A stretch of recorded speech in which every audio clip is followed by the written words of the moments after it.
Good time of day, guys! My name is Godzi, and welcome back to another episode of Higurashi When They Cry console arcs. Someone got shot. Last episode, we finished the first of these arcs in Taraimawashi. So, that's cool, and now we're going to be moving on to Tsukiotoshi. Woohoo! I believe my voice sounds fine right now, but I do want to say I did just come off attempting to read a script for a video that the reading went nowhere for. I couldn't... I don't know. My brain wants to say hit the notes, right? So we'll just use that as a metaphor for it, because it's the same deal, basically. I couldn't hit the right notes for it. So I just decided, like, a small chunk in, yeah, this isn't gonna work, so I'll just read something where I don't have specific tones that I need to hit, because if I get the wrong tone, it's like, oops, and move on. So, yeah, I've been told that this one, also isn't very great, and I believe in the comment that I read last episode, they said that this one has a lot of out-of-character moments, so, great! Time to see what that entails. Tsukiotoshi, Exorcism. This chapter is an alternate take on Tatari Garoshi. It can be read after completion of Chapter 5, Meakashi. Keiichi and friends work together to help Satoko after her uncle returns to Hinamizawa once again. Great. I'm so glad to do this again. They strove to live a life full of happiness. They were supposed to be bound by trust and mutual understanding. Kindness, compassion, trust, affection. When those feelings are turned inside out, white transforms to black. Their fragile bonds collapse and an unimaginable nightmare emerges from the darkness in their hearts. Amazing.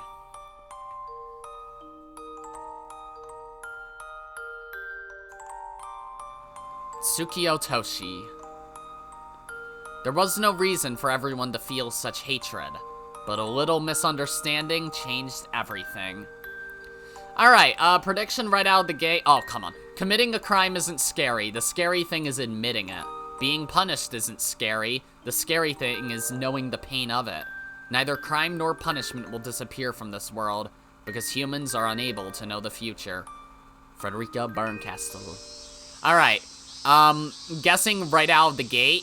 Okay, so we're starting in medias res again, which I suppose makes sense. I'm going to assume, off the bat, this is going to be, like, the whole classroom screaming match, but instead of everyone deciding, alright, let's work on this then, everyone is just like, you know what? I don't think any of you actually want to save Satoko, and then they beat the shit out of each other or something. I don't know. I guess we'll see, because I guess not trusting in each other on that would be considered out of character. I'm just trying to think of something batshit that they wouldn't normally fucking do, but something that's within the realm of possibility for someone to write and think is actually good, you know?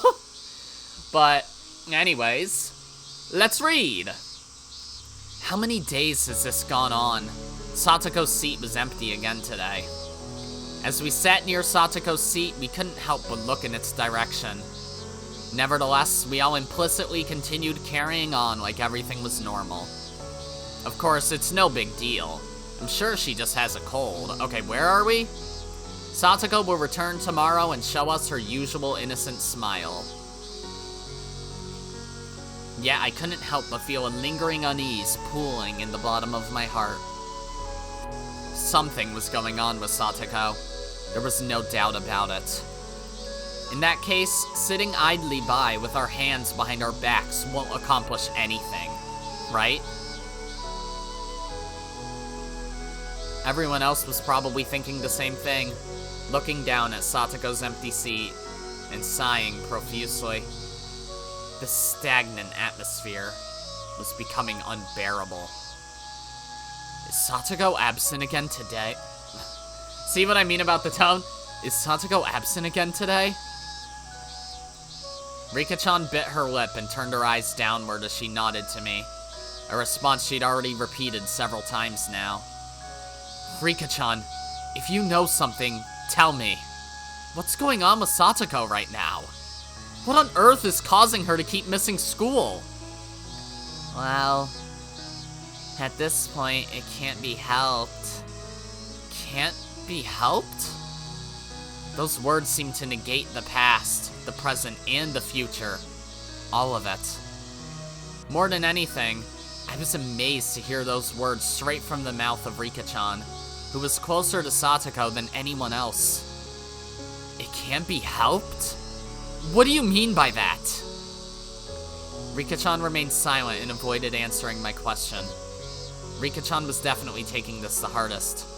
Deep down, I understood that. But with all the blood rushing through my head, calm, rational decision-making was no longer possible. Tell me what's going on! Until I hear that, I can't accept this! Rika-chan, you know something, don't you? You do! As my words grew more piercing, Rika-chan's shoulders tensed as though in fear. Still, she wouldn't look me in the eyes. With a look like she was giving up, she closed her mouth. I quickly dialed back the pressure and regained my composure, with an ache in my chest. I'm sorry, Rika-chan. I got carried away. I apologized sincerely. I wasn't alone here. Rika-chan felt the same way. Thinking about it that way, I couldn't help but feel embarrassed and apologized once more. Keiichi, you did nothing wrong. There's no need to apologize. Rika-chan briefly shook her head, then looked down with a shadow hanging over her eyes. Once again, the classroom was enveloped in a deep silence, because the person who was supposed to be here wasn't here. Everyone was upset by Satoko's sudden, inexplicable absence. You know who else is absent from this scene? Why the fuck aren't Rena and Mion talking? I was surprised myself to realize how much Satoko's absence has shaken my heart. And then, it inevitably reminded me of how helpless I am, how insignificant. I'm just a common student, a powerless kid. Okay, there you are. Hi, welcome to the conversation. Could it be? Suddenly, the silence was broken. Rena's eyes were opened wide, like she had just thought of something. Did Satoko-chan's uncle come back? Uncle? After that one unexpected word, Rika-chan looked down, and her shoulders began to tremble. Nevertheless, Rena moved in closer and crouched down to look her in the eyes. I recognized that she was doing this gesture to alleviate Rika-chan's tension. Satoko's uncle has returned, hasn't he? Hasn't he? But Rika-chan remained silent, neither confirming nor denying anything. When Rena noticed that reaction, she barely managed to give Rika-chan a smile, but there was still a precarious light in her eyes. Rena, what does that mean? What's this about her uncle? Rena quietly looked back toward Rika-chan. Nevertheless, she remained silent. When Rena saw that reaction, she looked down and quietly began to speak. It's been 3 years now. After Satoko-chan's parents passed away in the accident, her aunt and uncle became her legal guardians. And then, they moved into Satoko-chan's house. It was an incredible story, far beyond anything I could imagine. Satoko's aunt and uncle became her guardians and took over her house at the same time. Satoko and Satoshi were relegated to a tiny room and forced to spend their days in terrible living conditions. Their aunt and uncle could never stop arguing with each other, and they would often vent their frustrations by taking it out on Satoko. What form did that take? Rena went quiet, so I was left to my imagination. So Satoko was cornered, both physically and mentally. However, her aunt was murdered, and Satoshi went missing last year on the night of Watanagashi. Satoko's uncle fled the town immediately afterwards, fearing the curse of Oyashiro-sama. Though Satoko has been feeling lonely ever since, living a peaceful life with Rika-chan has helped her heal those wounds. However, coming back now, like it's no big deal. That man. Honestly, Teppei Hojo is a savage brute. Sucking up to the powerful while terrorizing the feeble. Just thinking about him disgusts me. those harsh words didn't sound like Rena. Satoko's uncle must have been truly horrendous. I'm sure he hasn't changed. He's taking advantage of Satoko-chan, even now. Everything you're telling me, is it all true? By the way, where the fuck is Mion? If that's the case, we need to help her right away. We can't let this happen to Satoko. I know, but it's not that simple, right? Mi-chan? Oh, sorry, I've been napping. What's going on? After saying that, Rena looked back with a look of disgust on her face. Mion had been standing there silently the whole time, at least you mention it. She fumbled to maintain her composure after suddenly hearing her name. Anything we try would be useless. You feel the same way, don't you, Mi-chan? I wouldn't go quite that far, but the situation isn't so simple. The situation isn't so simple? I didn't understand what she was getting at, so I began to open my mouth, but just then Rena cut in with an explanation. The same thing happened last year. Everyone appealed to the Child Consultation Center in Okinomiya and told them that Satoko's aunt and uncle were mistreating her. Okay, so we're in the classroom argument. I don't remember how many conversations there were in the classroom is the thing. But unfortunately, Satoko-chan herself told them that nothing was going on, so the issue was never addressed. On the contrary, the two of them suffered even more harassment afterwards. The previous intervention only resulted in even more cruelty. Indeed, if that was how it happened, I could understand why they were hesitant to step in again. Then what? What else can we do? After all our struggling, we couldn't change anything. It's so depressing. But Satoshi-kun tried to change things. After that one word from Rena, silence once again swallowed the classroom. Simple mistake, but that was actually a sentence. Then all at once, everyone turned to her. Holding their breath, they gazed at her like she had violated a sacred rule. Because Satoshi-kun... Rena's words were interrupted by the sound of a fist violently slamming down on a desk. Okay, I thought she hit her at first. I told you before! Stop talking about that! Rena and Mion were the best of friends, but the two of them were staring each other down in a fit of rage. How strange. Everything seems completely out of place here, like a scene from another world. This is, at least, an interesting set piece. Until now, I believe that we were all the best of friends. I don't think, did we ever get to see, like, third-person distrust between characters in the club? Because we're obviously in Keiichi's perspective, but I don't think there's ever been a moment where we had that, right? Other than, I guess, arguably, Mion and Watanagashi, and some things with Rena and Sumihoroboshi, but that's it. So this is at least a little cool, I don't know. Ordinarily, Mion would be the one taking the initiative, with Rena being supportive. But now, the scene before my eyes felt completely the opposite.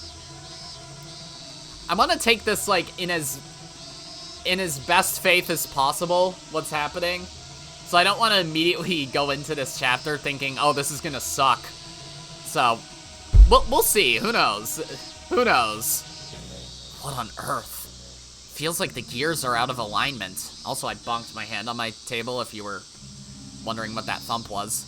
I've never seen this before. That's insane. I've never seen it either. And I never thought I'd see them act this way. It filled my heart with disappointment and unease. Even so, this was no time to hold back. This was a serious problem, and it would only get worse.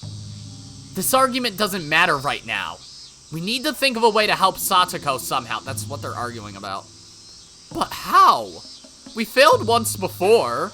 We're just kids, Kei-chan. What can we do? Even for us, there must be something we can do. If we all put our minds to it, I'm sure. Though I said that, I couldn't think of anything concrete. Rena said that they appealed to the Child Consultation Center last year, but the center decided that their family problems should be settled within the family. So in the end, nothing came of it.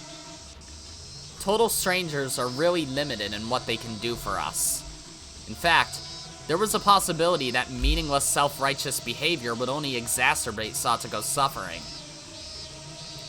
In that case, instead of appealing to the Child Consultation Center, it would be more effective for us to do something else for Satoko. That's right! There was an organization more powerful than the Child Consultation Center. A single group capable of wielding all the power in Hinamizawa. Okay, I see where this is going. Yes, the Sonozaki family. I think we're basically still on the same train tracks as Tatari Goroshi had. Surely something could be accomplished by harnessing the power of the three families leading the village.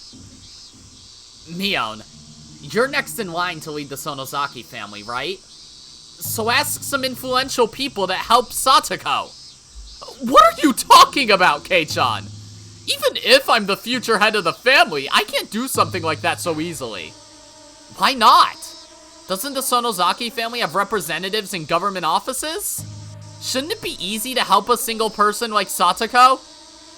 Because impossible means impossible. Don't waste my time saying something so absurd. Mion's words left me utterly helpless, as if she was completely dismissing me. Her cold attitude only made me feel more uncomfortable. Impossible? Absurd? How can she decide that right from the beginning? Besides, at times like this, isn't Mion usually the one to push us forward? Mion, after what you said just now, whose side are you even on here? Whose side? If you made the first move, wouldn't the three families support you? Wouldn't Hinamizawa stand together to protect someone from the village? Mion wore a grim expression as she let out a hoarse moan. Do horses moan? They must, right? You know what, maybe that's a question for freaks on the internet. I wouldn't fucking know. Yeah, I understand. It's frustrating to be on the receiving end of a tirade like this, isn't it? But that submissive attitude touched a nerve, so I pushed even harder. We can't stay quiet on this! Satoko is truly suffering! Rika never even said, yeah, he's back. But Satoko herself refused help last time. She denied it, you know? Even if we choose to help, it'll only be a repeat of last time. We can't repeat the same mistakes, but we have to do something. As things are now, Satoko is in real danger. Is there anything we can do to persuade Satoko? Look, that's not our decision to make. Everyone has their own opinions and points of view. Kei-chan, do you understand how serious this is? This will have an impact on a person's entire life. You're the one I don't understand, Mion. Well, I agree with you there, Keiichi Mayabara. Mion suddenly looked up. She looked straight into my eyes, like she was staring down an enemy. Ha! Honestly, Kei-chan, do you just enjoy parading about like a hero? And Rena, the kind-hearted magician? Idiots! You're all acting like hypocrites! That's an awful thing to say, Mi-chan. Awful? If I'm inhuman, then you guys are lower than human. It's alright, yeah, sure, great. Saying whatever you like, stirring up trouble, shouting Sonozaki, Sonozaki, anytime something happens. You think the Sonozakis are magicians? Gods? You make demands of me, but you're not willing to dirty your own hands over this, are you? Don't preach to me about cowardice. You just rely on the Sonozaki name whenever it's convenient for you. That's it! I've had enough! Mion? Oh, hi. This is different. This is a Higurashi thing. Suddenly, the classroom door slid open. Shion was standing at the doorway. Her face looked pale, and she seemed visibly exhausted. For some reason. Inhuman. That's not quite it. That's not enough for her. Because Sis is a demon, isn't she? All the way from her head to her toes, in every drop of her blood. Shion! What are you doing here? Slam. Shion violently slammed the door, then threw a glare in Mion's direction. I've spoken with Sis about Satoko's situation. I've thought about it, but it all seems useless. Battler? Did you know that Satoko's parents were strong proponents of the dam project? Something like that, yeah. At the time, almost everyone other than the Hojo family was strongly opposed to the dam. As far as they're concerned, the Hojos are just traitors. Especially in the eyes of the Sonozaki family. The Hojo family had the entire town against them. It was a minor feud at first, but things gradually escalated. It gradually transformed into people treating them coldly or outright ignoring them. And even now, the circumstances haven't changed. So the people of Hinamizawa won't stand up for a member of the Hojo family. Of course, that goes for Satoko too, right? And the Sonozaki family would be the most opposed, wouldn't they? But Satoko's parents were the ones who supported the dam, right? If that's the case, none of that should apply to Satoko! However, Shion only responded to my rebuttal with a commiserating smile. Then, this is Hinamizawa. That one sentence dismissed my ideals as a shallow construct, and nothing more than an empty fantasy. Yes, this is Hinamizawa. Everything I've come to believe is common sense doesn't apply here. This village has a power strong enough to make the entire village believe crows are white from the bottom of their hearts. In other words, if the Sonozaki family refuses to alter their position, nothing will change. I've tried negotiating with the head of the Sonozaki family myself, but it's completely useless. Battler. I'm gonna say that every time she says useless, and we'll see how soon it gets annoying. That hag simply refuses to listen to anyone. After those harsh words, Shion laughed helplessly. Even so, I could gather from her exhausted expression that she did her best and fought as long as she could. Shion was always fighting in secret, all on her own, never complaining to anyone. I felt ashamed and anxious about my inability to do anything. Did you come all the way here just to say that? Thanks a lot, Shion. You're always turning your eyes the other way, sis. That's why I had to say something. Is that all you have to say? Then you should hurry up and head home, Shion. There's no place for you here. Honestly, sis, you're such a chicken. You can't say anything without Granny's permission. You're a coward who can't do anything. Shion! That was uncalled for! How can you say that to me? Then Mion clenched her fists as she stared Shion down. You can't say you've forgotten, Shion. The way I felt all this time. Shion, you know. I don't know what you're talking about. Because I'm not you, Mion. I'm Shion, the one who was cast aside. Shion, you... But I can say only this. If I was in your position, I wouldn't stay silent. I never look away and pretend I knew nothing about my friend's suffering.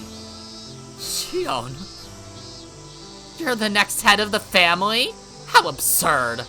You have a tremendous influence, not only in the Sonozaki family, but across all of Hinamizawa, and yet you still do nothing. You're nothing but a figurehead in your position. Shion's scathing remarks left me unspeechless. And as I listened to Shion's attacks, I felt her criticisms were probably valid. What's that? You have nothing to say? Maybe you're crying about it. Serves you right, sis. The next head of the Sonozaki family is this feeble, whimpering coward. Shion's dry laughter echoed throughout the classroom. Everyone fell silent after that display of blind force.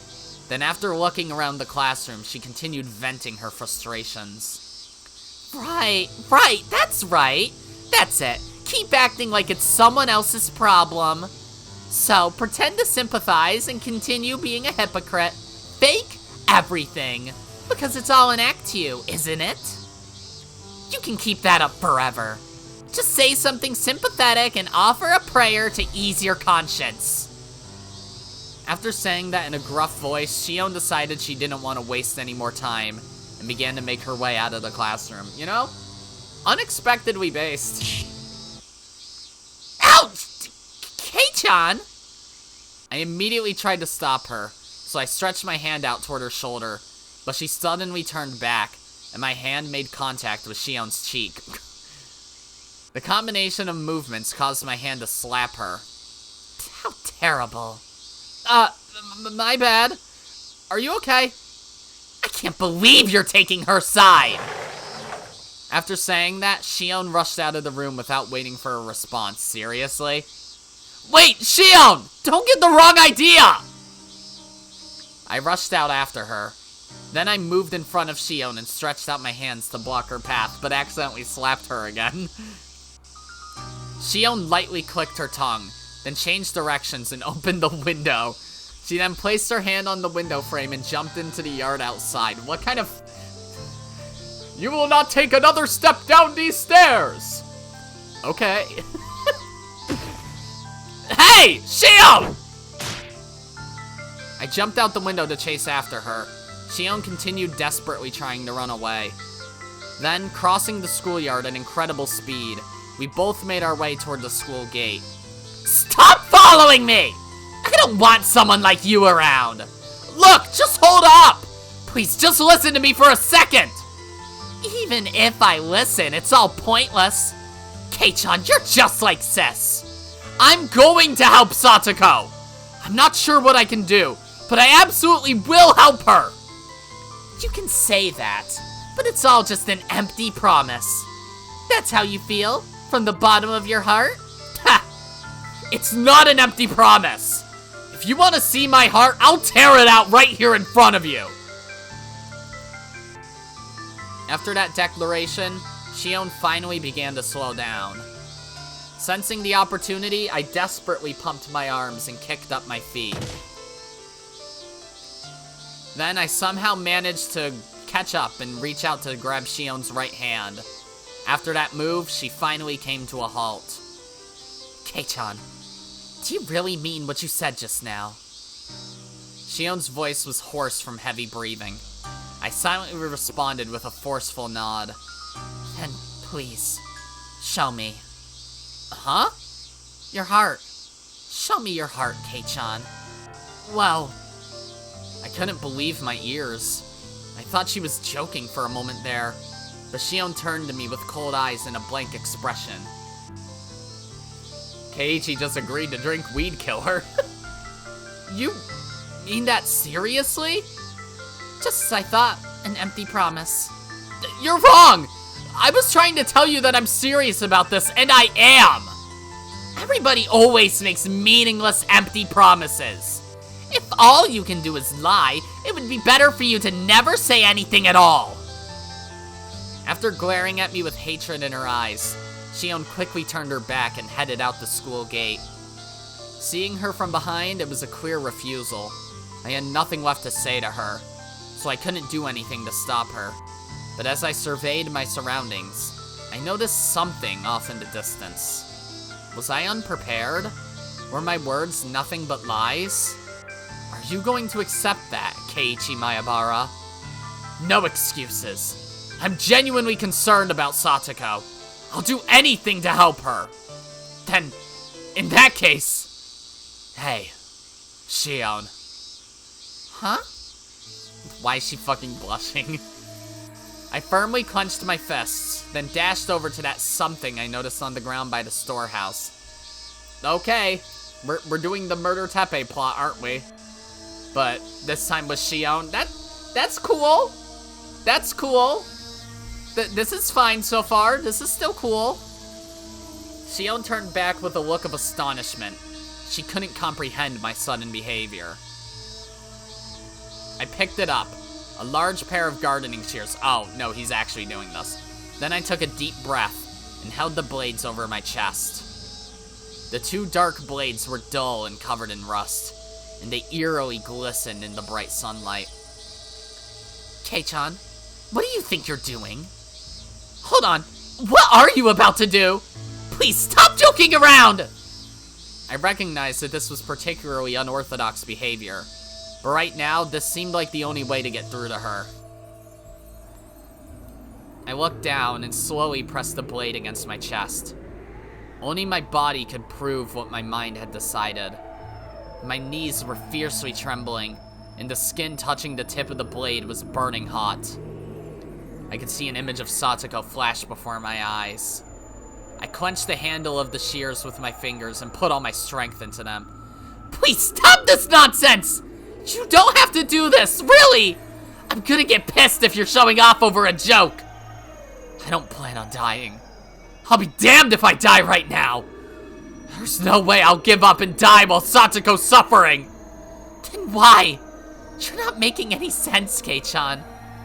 You wanted to see my heart, right? I won't die from a wound like that. I have to help Satoko, so I can't die! I opened my eyes for a moment. Shion was trembling as she gazed at me in disbelief. Look. After saying that, I clenched the handle tighter and pressed the blade with more force. But suddenly, the blade completely stopped moving. When I opened my eyes, I saw Shion standing beside me, tightly grasping the blade of the shears. Shion? The sky was clear and blue. Only the sound of our tortured breathing echoed through the area. Eventually, Shion lifted her head and stared straight into my eyes. I understand. I believe you, Kei-chan. I believe in your feelings for Satoko. Why'd you word it that way? Right. There's no need to fight this alone. Let's do this together, Shion. All right. Shion murmured that in a hoarse voice and nodded several times. I believe you, Kei-chan. I believe you too, Shion. Let's do our best. Together! All right. But I'll never forgive you if you pull a stunt like this again, got it? Shion relaxed her expression after saying that. Then she flicked me in the forehead. Sure. Ow! Consider that your punishment for making that threat. Then we smiled to each other. It felt like an exchange as comrades in arms. Before I realized it, the noisy cry of the cicadas was replaced by the cool cry of the Higurashi. Were they encouraging us to charge boldly into the battlefield despite our inferior numbers? Or maybe they were laughing at the futility of our struggle. So did he actually hurt himself, or what? Whatever. This is an okay setup. I'm guessing this is obviously gonna devolve into something. Keiichi and Shion try to work together to kill Teppei, but fucking, don't end up trusting each other in the end or something. I don't know. I don't know. We'll see. Shion and I decided that the best way to handle Satoko's situation was to appeal to the adults close to us, so we headed to the teacher's lounge. Oh, what's wrong, Mayabara-kun? And you're here with the class representative, too. Is there a problem? Right after Chie-sensei said that, Shion immediately cut in. I'm sorry, but I'm actually not Mion. I'm her sister, Shion. Oh, is that so? Chie-sensei was unable to hide her confusion. Her reaction wasn't unreasonable. Even I had my doubts about Shion's existence for a while. You're both so similar, so I'm afraid I was mistaken. However, Shion pressed forward with no regard for Chie-sensei's response. There's something you need to hear. We have a dire situation, and there's no time to lose. When she saw the passion in Shion's eyes, Chie-sensei immediately sat upright. Satoko Hojo is having major problems living with her uncle, Teppei Hojo. You seem quite serious about this. Do you have any evidence to support this allegation? Sensei, I'm sure you've noticed that Satoko's been absent for a while now. Do you know why? That's because she's been sick, or that's what I've been told. I received proper reports from her guardian saying as much. Is that man her guardian? Is that really what you're telling me? With Shion unwilling to shake her antagonistic demeanor, Chie-sensei continued explaining her reasoning. I'm aware that rumors have been going around. That's why I believe the best course of action at the moment is to calmly assess the situation. Well then, does that mean you're going to leave Satoko like this without doing anything about it? No. First off, I'm going to head to Hojo-san's house and speak frankly with him about the situation. He's just going to pretend to be a proper guardian like always. Shion, calm down.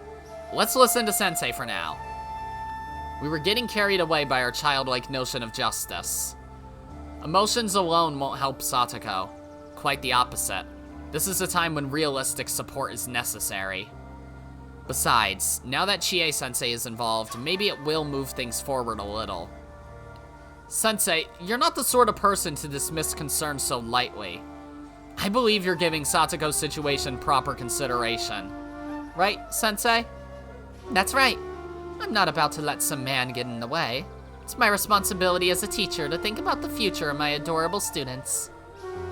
Shion finally started to smile and relax her shoulders. I understand. If I notice any real problems, even something minor, I'm willing to take decisive action. Shion dubiously frowned. Chie-sensei put a hand on her shoulder to try and calm her. This scene's hard, because, like, I don't think have we ever had a scene where Shion and Chie are here at the same time? Because they have super similar voices. Sometimes it's important to depend on others, and to believe in them. I think it takes courage to do that. We can believe in you, Sensei? Have I ever lied to you? I gently shook my head. We hadn't known each other for very long, but it seemed long enough. I thought so anyway. Please, let me handle this. Mayabara-kun, and you too, Shion. Don't worry about this. Chie-sensei pounded her chest as she said that, as if to say, I'll take care of everything. Though I was convinced by Chie-sensei's words at first, after witnessing the cruel response of the adults, we couldn't hide our disappointment. Proper adults have developed skill at hiding their true intentions, so we can't leave everything to the adults here. We need to do something for Satoko, with our own hands. Alright. Unable to stand idly by any longer, Shion and I set a course toward the Hojo house, where we'd find Satoko. Burning frustration filled my mind. I couldn't think about anything else.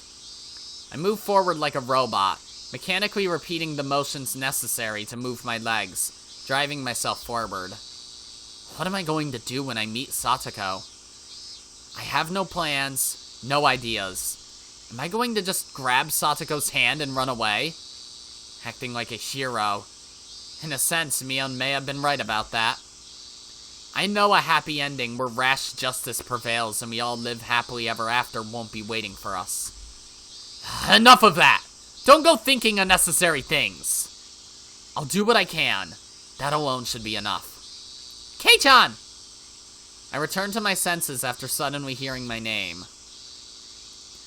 Looking back, Shion was standing far off in the distance. What are you doing, Shion? I'm sorry to kill the mood, but... But what? We don't have time to be stalling like this, do we? Just to make sure. You know how to get to Satoko's house, right? Huh? Satoko's house is this way. Shion pointed her finger in the opposite direction. Oh! Really? Sorry, I just instinctively thought of the shrine. I was getting careless. What was I thinking? Continuing to walk forward without considering my destination? I was so impatient that I didn't take the time to examine my surroundings. When Shion saw my face turn red, she couldn't help but laugh. No, Besides, I was thinking about stopping at my house on the way. I really should face my mistakes with honor, like a man, but instead I ended up making excuses. What did being a man even mean in the first place? As I thought about that, for now, we ought to take a break and have a cup of tea. Even if we get there, acting belligerent won't help anything, right? What is it? Kei-chan, your house isn't that way either, is it? I took my excuses too far. What was I thinking? We're losing our fighting spirit. I'm sorry for laughing at you, but I understand that you're a passionate person, Kei-chan. That's my sis. Huh? What's this about Mion? That's nothing. Anyway, let's hurry to Satoko's house. I'll show you the way. Shion beckoned me forward with a smile on her face. You can hold my hand if you like. Give me a break. Kei-chan, you're so shy. Well, excuse me for being a little kid. No, Kei-chan, you're innocent and straightforward. I envy that. Somehow that seems like a backhanded compliment. I mean that sincerely. But please be careful, okay? Be careful? Because someone could be following us. Her warning suddenly made me feel uneasy. What, who? Mion or Rena? It couldn't be.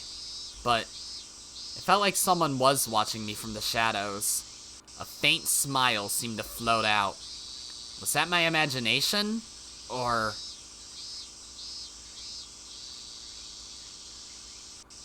Well, it is weird that they don't involve Rena in this, technically, because she wanted to do something. But they just kind of left her behind into school and formed their own duo. We passed through the relaxing country scenery, then found the Hojo house in a clearing before a dense forest. An intense rage welled up inside me as I thought about the hardship Satoko was enduring in there. I rang the doorbell, but there was no response. An eerie silence surrounded the Hojo house. No way. It felt like a disturbing premonition. Hold on, if you keep pressing it like that, you'll break it. Shion's advice went in one ear and out the other. My anger and restlessness drove me to ring the bell several times more. But again, there was no response. I came all the way here. I won't turn away without accomplishing anything. I've already launched myself into a bold attack. Kei-chan, if you go any farther, you'll be trespassing. Ha! Who cares about the police? That doesn't matter anymore. Of course. Bring it on! The kind of line I'd expect to see engraved on a motorcycle gang member's jacket flew out of Shion's mouth. I felt like I'd seen something I shouldn't have. But when the pressure is on, Shion looks very reliable. Shion and I took a deep breath, then headed out toward the garden. The living room curtains were swaying. It looked like the window was open. I hid myself in the shadow of a bush, then looked intently toward the swinging curtain. A gentle breeze blew through the air, and the curtain fluttered along with it. Beyond that, Satoko was inside. Satoko! I couldn't take it anymore. I got up from my position. Please wait. Shion stood firmly in my path to cut me off. Are you going to stop me at the last moment, Shion? Just as I opened my mouth to protest. Isn't a gentleman supposed to say ladies first at a time like this? Huh? I was stunned for a moment by her unexpected response. Shion, on the other hand, wore a playful grin. I see. She was trying to calm me down. Indeed, I'd lose control if I didn't stay calm. So I took a deep breath to compose myself. Then, once I steadied myself, I jumped over the bush and pushed myself forward. And a moment later, I set my foot down inside. Huh? What are you punks doing? You think you can just barge in like that? I was confronted by Teppei's vulgar voice the moment I stepped through the curtains. I wasn't afraid of his threats, but I wanted to help Satoko. That was the one thing racing through my heart at the moment. So he's just completely ignoring the doorbell. Keiichi-san! Satoko! But just then, the door to the next room suddenly slid open, and moist cigarette smoke wafted in. The man in the doorway spoke without looking at us. Oh, he's having one of his get-togethers. Catch on. Need another beer? Inside, several clearly drunken men were sitting around a mahjong table covered in liquor. These bastards. These bastards. Even though Satoko was right here on the other side of the sliding door. Why don't they care? These bastards aren't people. They're rotten thugs. That moment, I was enraged.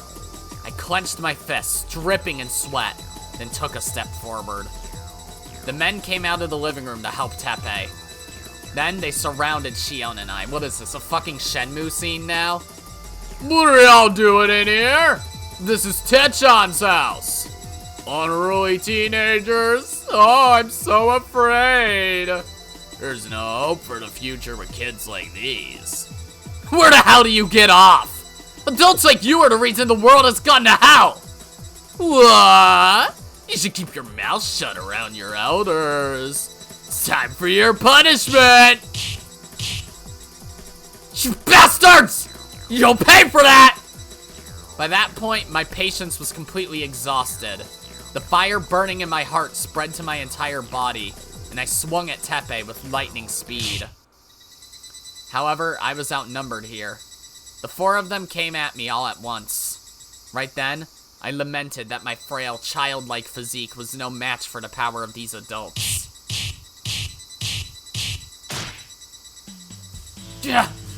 Self-righteous punk! Let me show you what happens to punks like you who fuck with me! Repulsive laughter filled my ears. I opened my eyes a crack.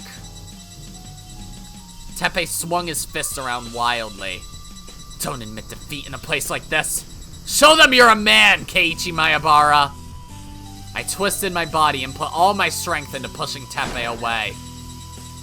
The force caused Teppei's body to crash into the cupboard. Teppei seemed to take a bad blow from that. He struggled with a look of rage in his eyes as he got back up. You bastard! I'll kill you! I managed to stand up somehow, but someone caught my arm and pulled me back. He tossed me down to the floor and continued beating me. I turned to look away from the source of my suffering. In the corner of the room, Shion had her arms around Satoko's shoulder, saying, it's alright, as she rubbed her back. Satoko was staring off into distance with a vacant look in her eyes, and her mouth was hanging open. Someone was furiously knocking at the front door. Satoko's eyes opened wide as she turned toward the door. It sounded like the lock on the door was about to break open. What? It's Irie, eh? Is everything alright? Is anyone there? Was that the coach's voice? I guess that must be Irie at the door. Shion quickly got up and ran to the front door. Hold it! If you open that, I'll kill you! Teppei's vile voice filled the room, but his cry was in vain. Shion hastily unlocked the front door and invited the visitor inside. Why Irie, of all people? Then Shion escorted Irie into the room. Irie was stunned by the spectacle before his eyes. What is this? Oh, well if it isn't Dr. Irie. Do you need something? Must be such a pain to come all the way out here. Sorry about that. I was just driving by when I heard terrible noises coming from your house. What on earth is going on in here? Your shoes are making a mess of the place. Hey, Satoko! Bring this man some slippers. Something stylish to match the doctor's way of speaking. This place isn't very classy, but please make yourself comfortable. I appreciate your concern. But more than that, I'd like to hear your explanation for all this. It's nothing. These kids snuck in without my permission and caused a ruckus. Kids these days have no manners. Barging in, saying whatever shit they want. What a messed up world we're living in now. I can't imagine that they would vandalize the room like this. No, I just gave them a harsh scolding. I'm an old-fashioned man. I never even lifted a hand to them, okay? Wouldn't old-fashioned imply that you do? I just wanted them to learn their lesson. Teppei hesitated as he said that, not wanting to make Irie upset. The fire in my chest finally started to cool off. Why? Now that Irie is here, surely Satoko will be okay. Irie was different from the other adults. He was weird. He was the kind of person who cared deeply about Satoko. Just as I thought that, I heard an unexpected word that caused me to freeze over. It's nothing. It was Satoko. Then as I stood there in astonishment, she gazed at me with a focused expression, as if to convey that nothing else needed to be said. Satoko, why are you saying this nonsense? Keiichi-san, Mion-san, it was just a misunderstanding. There's nothing to worry about. So please, go home now. Satoko! You don't have to put on a courageous front! Did you not hear me? Please, I asked you to go home! Satoko's eyes were shining with even more strength as she said that to me. Her words were the complete opposite of what I expected. Thank you very much, Keiichi-san, but enough already. The corner of Satoko's mouth rose just enough to offer a vague smile. Is there nothing I can do for you? All you have to do is nod and I'll jump right into the fire. So don't ask me to stop helping you. Scrape, scrape. I faintly heard a noise, a disturbing sound. When I looked back, I noticed Shion standing there. Scrape, scrape, scrape. Shion was clenching her teeth, with an incredible amount of force, like trying to slice through thick cuts of meat with a butcher's knife. Maebara-san, Shion-san, that's enough for today, okay? On Irie's suggestion, we reluctantly left the Hojo house. What? Wait, what? Teppei's boorish laugh echoed as though to mock us. In that moment, for the first time in my entire life, I knew what it meant to hate another person. All I could think about was wishing death upon the person I hated. My heart was filled with hatred, regret, despair, and an indescribable sorrow. Okay. Shion and I were riding in Irie's car. Relaxing classical music was playing on the radio. He would listen to that. His Spotify playlist is all just, you know, Bach, Mozart, Debussy, and then anime openings. Swapping straight from fucking Beethoven to Yoasobi on a dime. Yeah, I couldn't hear those melodies. The only sound that echoed in my ear was Satoko's voice, saying, "It's nothing," over and over. Shion was also sitting silently. I looked at the scenery out the window, but it felt like I was seeing it for the first time in a long time. What will happen to Satoko from now on? And if we're powerless to do anything about this, how will that change the future? I know that Satoko needs help, but if we force anything on her, it would only be a temporary solution. Though it was frustrating and difficult to accept, there was little room for us to intervene in another family's problems. Plus, according to Rena, Satoko had lied to the Okinomiya Child Consultation Center in the past, which made it difficult for them to exercise any of their power. It's difficult to trust a person who has lied to you. That much is easy to understand. But without any sort of solution, no progress will ever be made. An unpleasant sensation ate at my heart as I blamed myself. The more I thought about it, the more I believed this would end in tragedy. Foreshadowing! No one had spoken a word for a while now. There was no sense putting it into words, because it hurt to remind ourselves how little we could do. Why is she here? When'd you get here, Rana?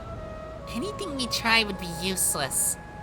You feel the same way, don't you, Mi-chan? Oh, no, it's flashback lines, got it. I wouldn't go quite that far, but the situation isn't so simple. That earlier conversation with Rena and Mion came to mind. Rena was throwing out harsh words in frustration, and Mion was speaking negatively like she had already given up. At the time, I was offended by the way both of them were acting, so I went with Shion to the Hojo house. What was deliberately different about Rena? What? Shion was the worst one, if we're talking just pure malice. But in the end, what could I do? What difference did it make? What if what we did wasn't actually helpful for Satoko at all, and only a way of forcing our one-sided notion of goodwill upon her? As I thought that, I saw an expression of mixed feelings on Irie's face. The words he chose earlier were safe and ambiguous, clearly demonstrating that his real intentions lied elsewhere. Then, he silently looked down toward us, probably realizing that any attempt to debate it with us would be useless. After a sigh, Irie tried to console us with a few kind words. It's so sad. It's such a cruel story. Despite all our strength, determination, and effort, there's a limit to what we can do. It's cruel, but it's a fact. I know how you feel, Mayabara-san. I understand that you can't accept it. It's the same for me. Satoko-chan is so cute. I want her to be happier than anyone in the world.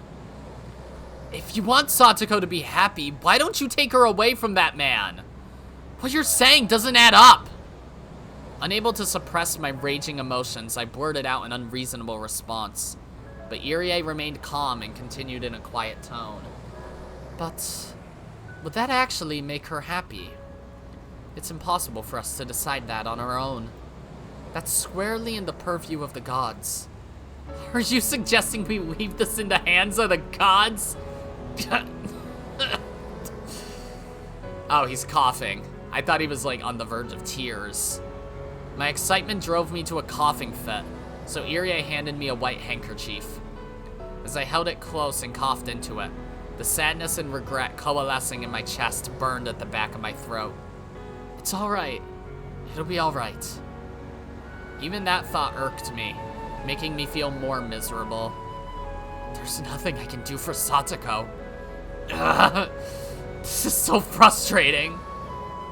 I suddenly began to shed tears. It's alright. It's alright. Becoming emotional is the only way humans can cope with unreasonable pain.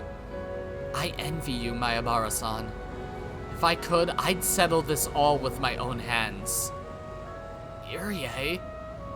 What am I saying? I no longer have the right to do something like that, yet Irie made a self-tortured smile. I thought I could see a sharp glimmer in his eyes through his glasses. What are you talking about? I'll tell you the truth, Mayabara-san. Huh? The reason Satoko-chan doesn't make any effort to escape her hostile environment. She sees it as her atonement. Atonement?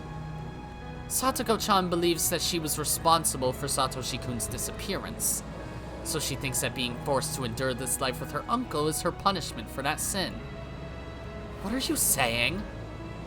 Now that Satoshi has disappeared, that bastard can just do whatever he pleases? Why should Satoko have to shoulder that sin? She didn't do anything.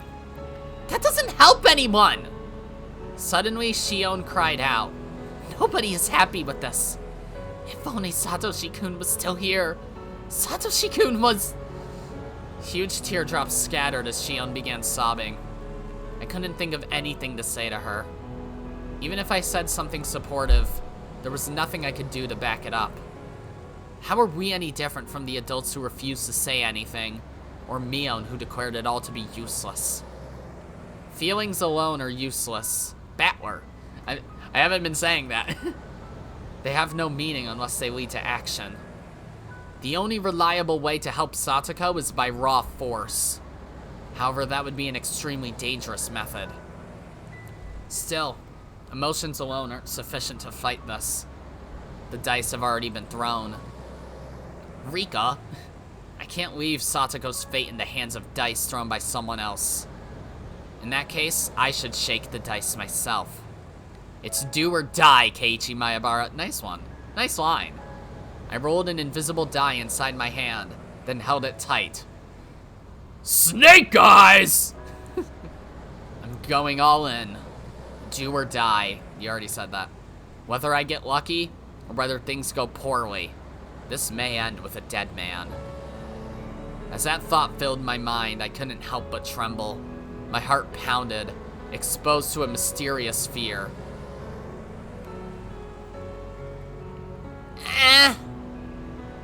This has been an okay chapter so far. We're obviously nowhere near done yet. Judging by Taraima Washi's length, there's at least 2 more hours of this. If not 2.5. If not 3. But that said, it's okay so far. Only major complaint is the 1500 seconds monologue was better. That's gonna be it for this episode, guys. If you liked it, then be sure to press the like button, and if you didn't like it, then fuck you too. Remember to subscribe, follow me on Twitter, and hit that notification bell to stay up to date on all my videos and stuff. And as always, my name is Godzi, and I will see you all next time. Goodbye! Yeah!